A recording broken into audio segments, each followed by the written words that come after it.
Yeah. I remember when Detroit like fell. None of us remember that. Detroit. You don't remember that. You don't remember that? You don't remember that. You I do remember remember Detroit fell? Yeah, Detroit as a city like went bankrupt. You don't remember this? Yeah, I remember. Where were you? I was like in high school. Yeah, it was Kwame Kilpatrick, right? Yeah, it was like the it was legend, a pretty big story. Yeah. So, the hooker. But then Detroit been falling. RoboCop was Detroit. Yeah, that shit been on fire since the 80s. Yeah, but that's the problem. Do you see what I mean? When you let American cities just completely disintegrate, That is wild. and there's like 5 cities where everyone has Lamborghinis, and then the rest of them are on fire. Yeah, that's a problem. And what happens is your country begins to decline, whether you can see it or feel it, because you're a millionaire and all your friends are millionaires. But the reality is, if you go to these other places where people don't have jobs, you don't have health care, they're totally fucked. They don't see a way out. Their kids are on fentanyl. Their daughter's on OnlyFans.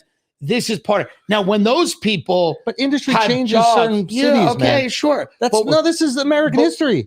No, industry is going to change cities. Is going to make certain cities more economically viable than others. I understand that, but when you look at that working class, when they had jobs and could go on vacations, and they had money, and they weren't being completely replaced, and their jobs weren't being shipped overseas, you had a more robust country. You had a better feeling in the country. Sections of the no, you didn't have a more robust country when people were employed. Rochester one time were more robust. Yeah, but don't you see that as a problem? So is West Virginia. But don't you think that's a problem? No, I think that this just is the nature of changing an industry. But that's where the arrogance that you're missing is going. Miami is it's a hard to be arrogant when you this. live in a tent. But if you can see the rise and fall of cities, how do you not see the rise and fall of countries? That's what I mean. Like, you don't think eventually this if the rise and fall of cities is natural and that's evolution. No, I understand what you're saying. I guess what I'm saying is it's not as if a new city isn't also going to pop up.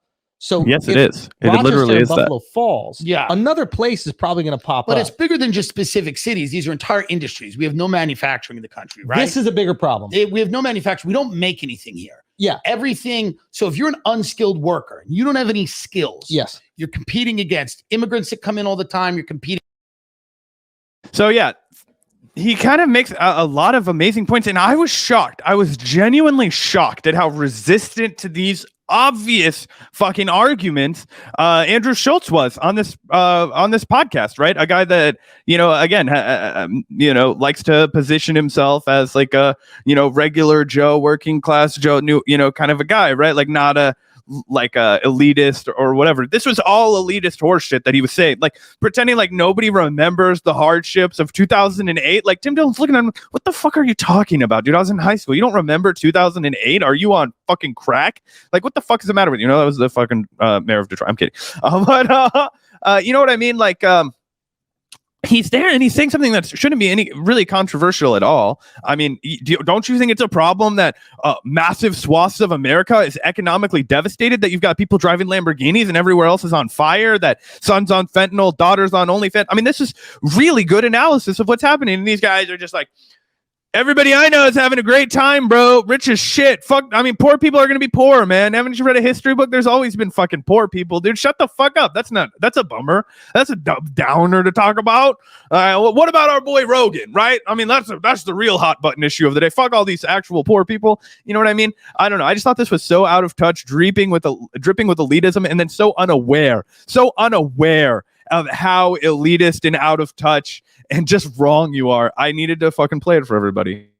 Yeah, great. A great handling of that situation, I would say, by Tim Dillon. And yeah, just outrageous framing from these assholes. Who are these guys? Andrew Schulz, you said, or something? Yeah, they have this podcast called Flagrant 2.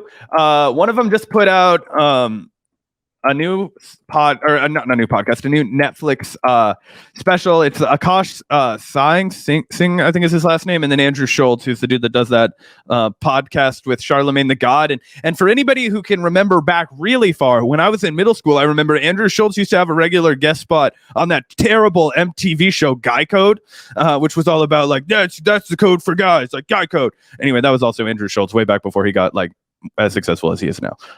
But yeah, those are the two dudes. Interesting. Well, yeah, not impressed by these guys at all. And yeah, Tim Dillon's 100% right when he talks about how these cities, like entire cities, entire communities, Detroit, Buffalo, whatever, are good examples of how, this devastation has occurred, leaving people just in dissolution. I don't know if that's the right word I meant to say. Dissolution, devastation, whatever. Anyway, and their response is, oh yeah, well, industry's always going to change, bro. Like, it's just, how it goes. And it's like, isn't that kind of the problem though?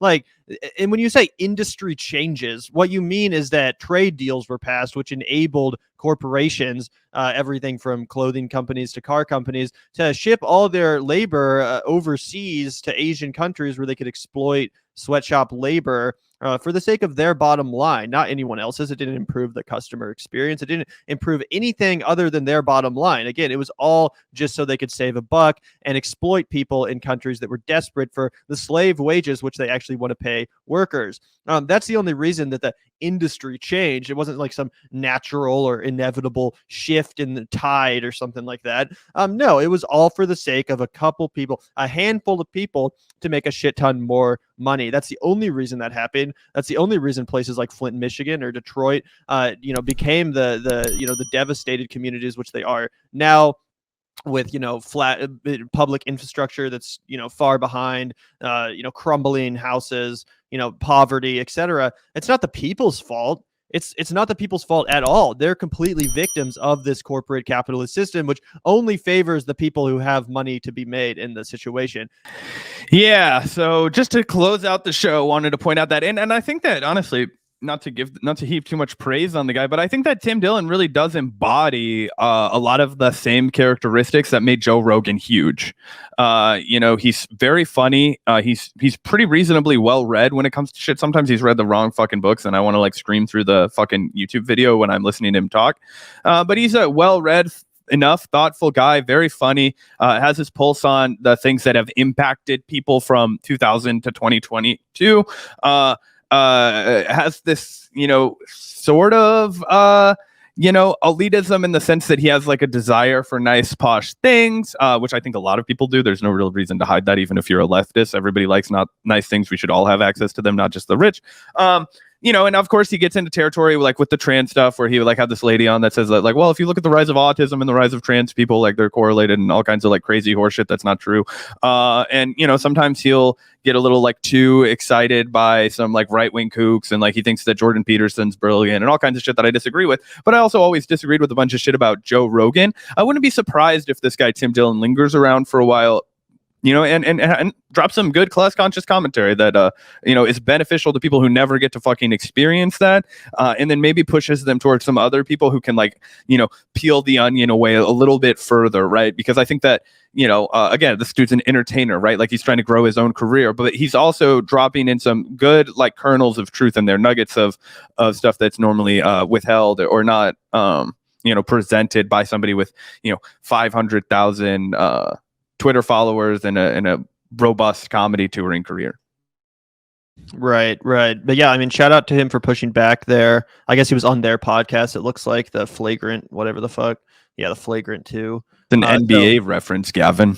Oh shit! Well, you wouldn't have got that from me, but anyway, yeah. Shout out to him for pushing back. Again, not that I sign off on everything the dude says or stands for. I'm not really familiar with the bulk of his material, but I'll definitely check out some more of it if it's in this vein.